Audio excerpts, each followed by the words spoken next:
I don't need to tell you that Sukuna is one of the best units in this game. Just look at the wiki, triple S rank, like he's the owl from Tokyo Ghoul. He is the best DPS in this game by a large amount, and ironically enough, the only other triple S unit, according to the wiki, is Gojo, Red Domain Gojo. Granted, this is in the support category, but he is undoubtedly a goated supporter, and as a result, this domain using duo works really well together, but we'll get into that later. All you need to know is that he is a better DPS than any other DPS in the game, and he will be that for a very long time. However, for now, let's just get into Sukuna's kit, his skills, his ult, co-op effect, etc. Then we'll go through what memories you should use to optimize him, as well as what teams he fits on the best, as well as some other little neat stuff about him. As of right now, there's like a week or so, maybe a little bit less, to summon for this Sukuna. I myself was so desperate for him, I pitied him, as you can see on screen now. If you don't have this unit and you're still pondering whether or not you should summon him, and you're kind of using this video as a guide whether or not you should, do it. The wiki isn't lying, he is a monstrous attacker, especially when supported by the strongest sorcerer supporter, Domain Gojo. But yeah, summon this guy while you can. But with that being said, let's get into his kit and everything you need to know about this unit and what makes him so strong. Like I did with my previous two unit reviews / analysis on Teen Geto and Teen Gojo, I'll go through his auto skills first. Since auto skills activate before any of the main skills technically, we'll just kind of go in that order. Now, just by looking at this, you can tell we have a lot of moving parts here. So let's just start at the top with Reverse Curse Technique, aka RCT. Reverse Curse Technique, at the start of the turn, recovers own HP based on the frequency of hit received. If a skill can hit multiple times, it will still count as one hit. If no hit received, he will recover HP by 6,500 and there's a 20% chance. If he receives one hit of at least 3,000 HP, his chance to recover HP is a 50% chance. If he receives two hits of over 3,000 HP, his chance to heal himself is 85%. Basically, this part of his auto skill gives him a significant boost to survivability. Get hit once, he has a chance to heal.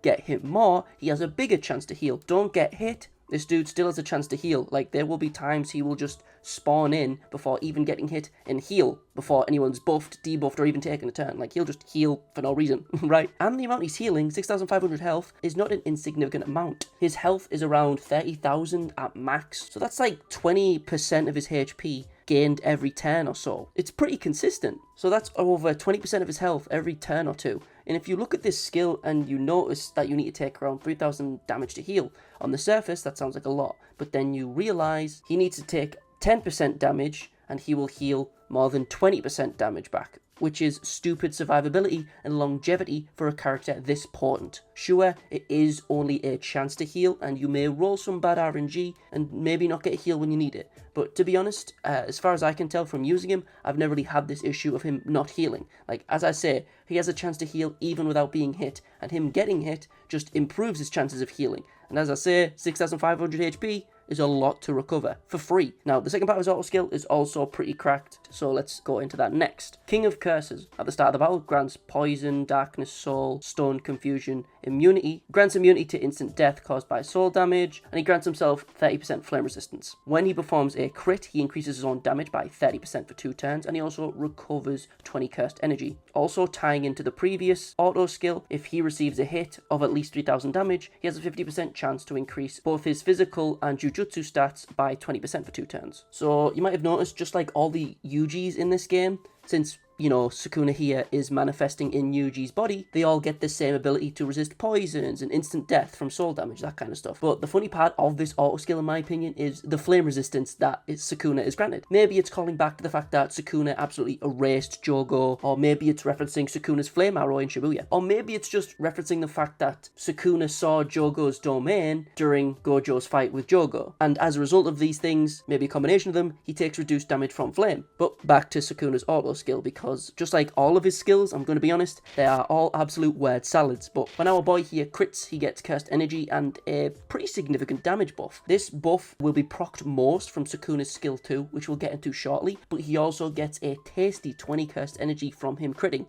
which also ties into his skill 3, which yet again will be discussed momentarily. Now, for the last part of his second auto skill, this ties into his first auto skill really well. So not only will this guy be healing when he takes damage, he will also be buffing his stats by 20% when he takes damage as well. So you kind of want this guy to eat a couple hits before you pop your ult or anything like that. Getting heals and stat buffs for being hit is really strong. His auto skills tie into each other and play off each other really well, and they also tie in with his main skills, so let's get into that in a second. But one little side note that links to his second auto skill, since, as I said, Sukuna is manifested using Yuji's body here, you won't be able to use a Yuji on a team alongside Sukuna, which, I'm not gonna lie, isn't really a debuff, since all the other Yujis are pretty much attackers, so they'd kind of be pointless when next to Sukuna. He's the best DPS in the game, and all the other Yujis are DPS, so it'd be kind of pointless to have a Yuji on your team. Except for, like, arguably Blue Yuji, who is, in my opinion, one of the worst supports in the game, as explained in my Yuji video. But yeah, you can't run any Yujis alongside this guy. Not really a debuff, but let's get into his main skills. So,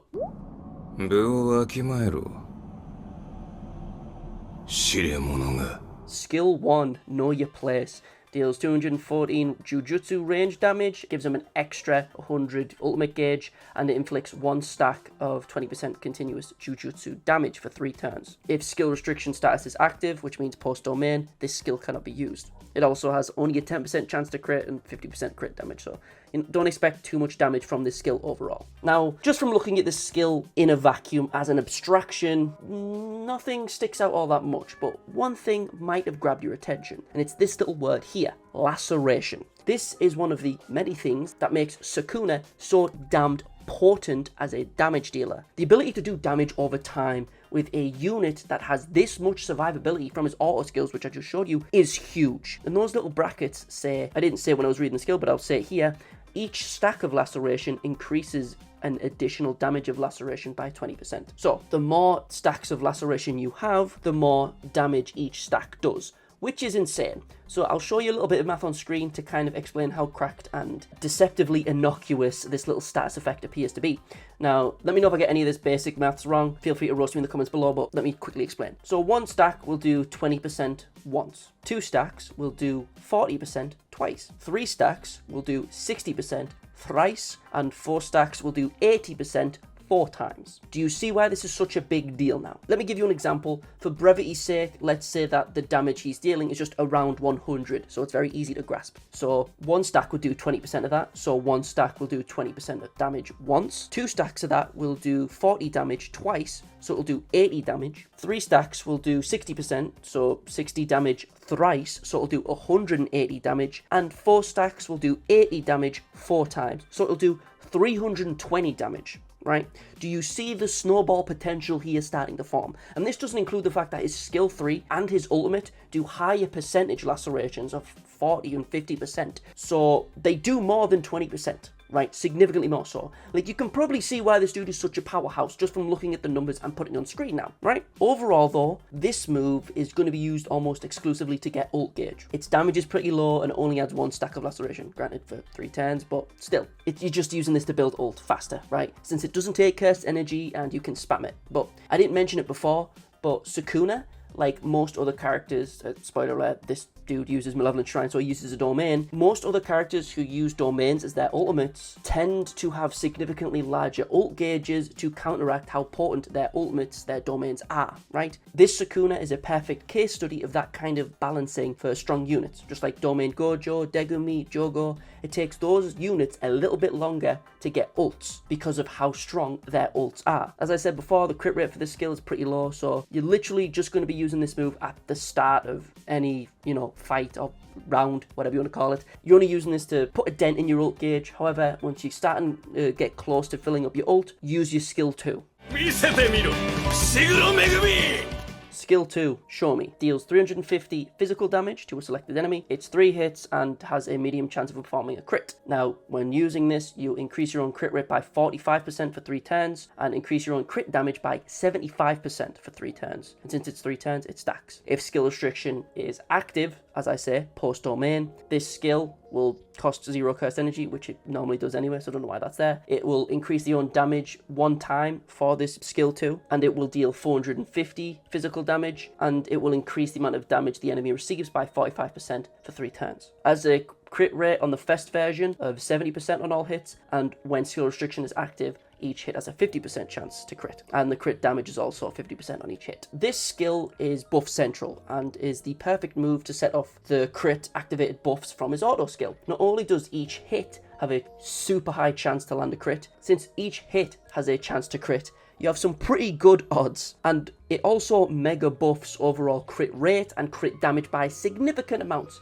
like 75% increased crit damage, and since the buff is 3 turns, it can be stacked. Lord have mercy. If you use this move twice before you ult alongside Domain Gojo, the numbers you could reach are astronomical, right? Another neat thing about this move is that it's all physical damage, meaning that on stages that are resistant to Jujutsu type damage, you still have a means to do damage to the enemies, as his skill 1, skill 3 and his ult are Jujutsu type damage exclusively. You might have noticed as well that when skill restriction is active, this is the only skill you can use. All this means is that there will be a single turn after you pop ult where this is the only skill you can use. However, when you can only use this skill, it's 10 times better because it increases the amount of damage you do from the normal version. It goes from 350% to 450%, and it also just increases your damage by 50%. But, I mean, it says that, but that's technically kind of a lie, since you can only use this skill 2 after you pop ult, and Sukuna's ult gives you 200 cursed energy, and this 50% buff is then increased to a 150% buff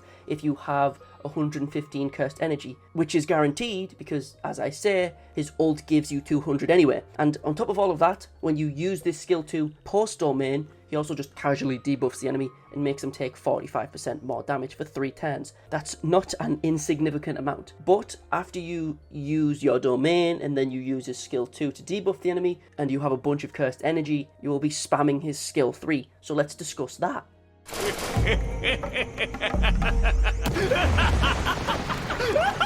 Skill number 3.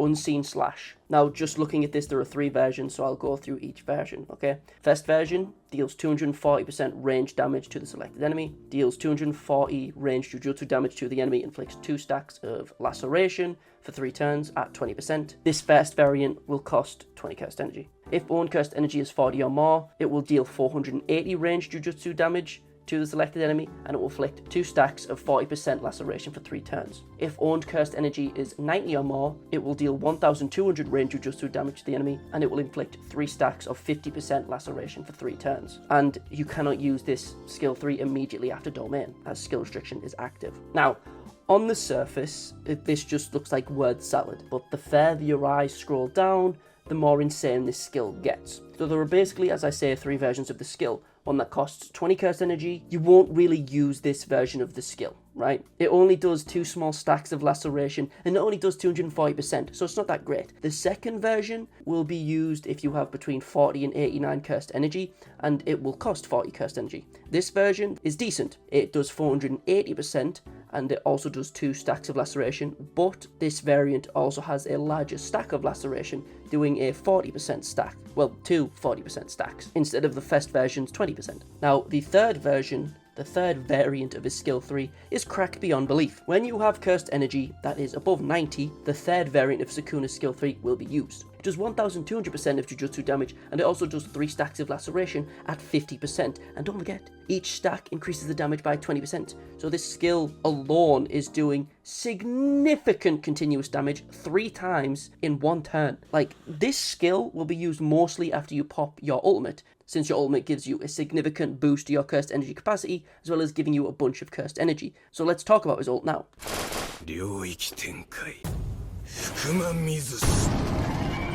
His ultimate skill, Domain Expansion, Malevolent Shrine. Expands the domain, grants sure hit effect to self for 1 turn, nullifies attack nullification status for 1 turn, deals 1684.5 range Jujutsu damage to all enemies in 8 hits. It inflicts 4 stacks of 50% continuous Jujutsu damage for 4 turns, activates skill restriction status 2 times, cannot charge ult gauge for 3 turns, increases the maximum amount of cursed energy by 100 for 6 turns, recovers own cursed energy by 200. Skill restriction status, during it some skills can't be used, specifically skill 1, skill 3, it's not stated here. Skill restriction status decreases by 1 at the start of each turn, and each hit has a crit rate of 10 and crit damage of 50. If you're ignorant, right, if you're an idiot, if you're a bit of a silly billy, you'd probably look at the percentage of damage that this ultimate does, and you'd be disappointed. I mean, U-Turn, Hollow Pebble Gojo do 2000% with their ult. Yeah, that's true, but this ult does so much more than just raw damage. Obviously, it does 4 stacks of 50%, which actually doesn't mean 50%. So 4 stacks is doing what, 130%? Not only does it give you 4 stacks of 50, not only does it do that, it gives you 200 cursed energy. It also forces skill restriction for only 1 turn. There's only 1 turn where you aren't allowed to use your skill 1 and skill 3, and you're forced to use a skill 2, but his skill 2 is mega cracked. And even on top of that, Domain Gojo is locked out of the rest of his skills for more than 1 turn. Obviously, it does 4 stacks of 50%, which deceptively doesn't mean 4 stacks of 50%. It's like 4 stacks of 130. Not only does it just give you literally 200 cursed energy,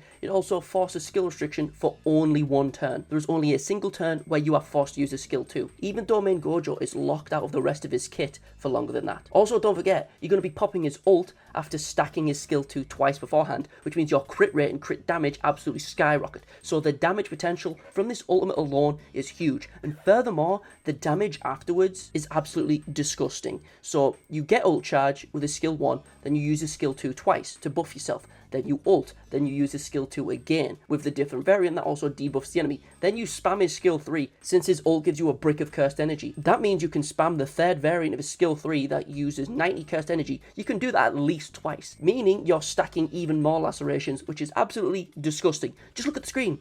You can see the numbers. He is without a shadow of a doubt a triple S DPS, right? Also, before I finish this section off about his kit, let's just talk about his corp effect. It's trash. It increases break damage by 10%. Like, that's... wow. Like, this is by far the weakest part of his kit, but usually corp effects aren't the be-all, end-all. Like, most corp effects are kind of trash. So anyway, now you understand what his kit does, but how do we maximize it? Like all of the Gojo units and Toji, this Sukuna is very self-sufficient. He doesn't really need any memories for cursed energy. He doesn't need memories to heal him. He doesn't need it for defense, right? So your main goal is to just maximize his damage. So of course, we have the obvious 2 memories, Pride and the forever meta non-standard. I prefer non-standard thanks to the little bit of ult charge it gives. However, with Sukuna's banner, the perfect memory dropped alongside him, the King of Curses. This memory is literally just the blue equivalent of the Let's Have a Cola memory, or whatever it's called. It just makes it so blue type damage for the unit it's used on increases by 90%. The secondary effect just adds a bit onto this by increasing the user's Jujutsu damage by 10% on the 7th turn, which is a nice little extra buff. That's your main goal with this unit. Damage, damage, damage. So use memories to facilitate that. So, of course, your team alongside Sukuna should be constructed with that same goal in mind. Damage, damage, damage. And because of that, the obvious perfect partner for this Sukuna is, as I said, Domain Gojo. They are, ironically enough, the perfect partners in crime, since both of their domains are more like single attacks than an actual domain that sticks around on the field like the disaster curse domains. They can be used in succession without overwriting each other. So of course, you pop Infinite Void, get the absolutely disgusting debuffs active, and then in the same turn, use Malevolent Shrine to deal mega damage. Obviously, Gojo needs to be in front, so the debuff activates first, but who do you have in the middle of these two? Well, any other strong buffers or debuffers that you have in your box are fine.